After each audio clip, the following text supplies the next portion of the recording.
those promises you're talking about. We've been there for, now the country has been moving on for 28 years. How about what happened before actually those stories came up? There wasn't much flowing in that sense that later on was stopped by those stories. So, but that's a different thing. Let me quickly speak to the two problems.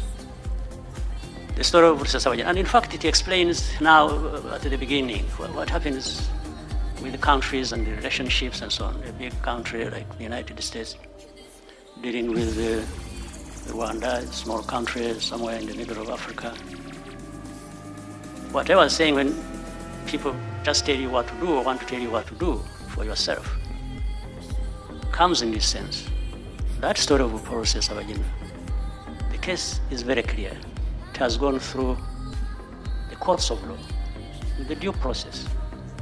The evidence, the facts about the case were presented in the open. The history of that is also clear. It has been told. Now, there's something wrong here that... And it involved the European courts. Did it involve the European courts? What? With Paul, did it involve the European courts as well? Okay. That would be another big problem if it involved the other courts outside of Rwanda. I'm talking about Rwanda in our legitimate right to do what we have to do for ourselves. But he's charged with other 20 people. In other words, there are 21. In fact, all of them found guilty on the basis of that evidence and facts presented before the court. The other 20 are not complaining because some of them admitted what they were involved in, and with Rusesabagina as even at one time their leader. Now, with this situation, somebody comes and says, no, this person is famous, he's a celebrity, you have to, and he's a resident of the United States, so by that you've got to release this person. And some of us have raised this question and say, okay, we let this one go free. How about the other 20 who have been in the same crime with him and have actually pointed to him as even having been their leader?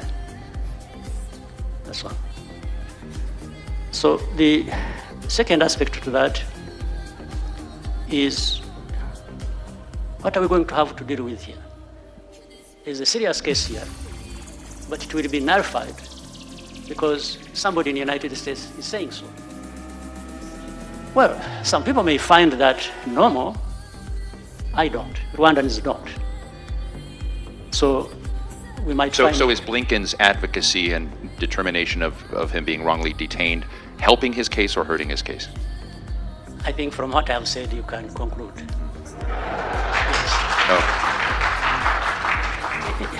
Because we've made it clear there isn't anybody going to come from anywhere to bully us into something to do with our lives, and we accept it. Just finally, is there You can maybe make an invasion and overrun the country, you can do that, but if we are going to be dealing with our problems in this manner, that the one associated with somebody who is powerful will not be held accountable, but the rest will be held accountable. I don't understand it for anything. But let me quickly go to the Congo problem. For Rusesabagina's case, I think it's clearly where it is. People can keep talking about it. I'm not interested in going into a lot of other details here and there, but those also are happening. But what I wanted to tell you was the general frame of mind around this case and how it operates. It doesn't matter, because we can't just make one person so important that they want to be held accountable. And by the way, this is even when the person we are talking about himself provided evidence against himself by saying what he said, and that is on camera, that can't be disputed. And the responsibility of deaths of people, of Rwandans, if anyone thinks it can just be wished away because of some things, well, we'll see how to deal with that. Did you like or hate what you heard?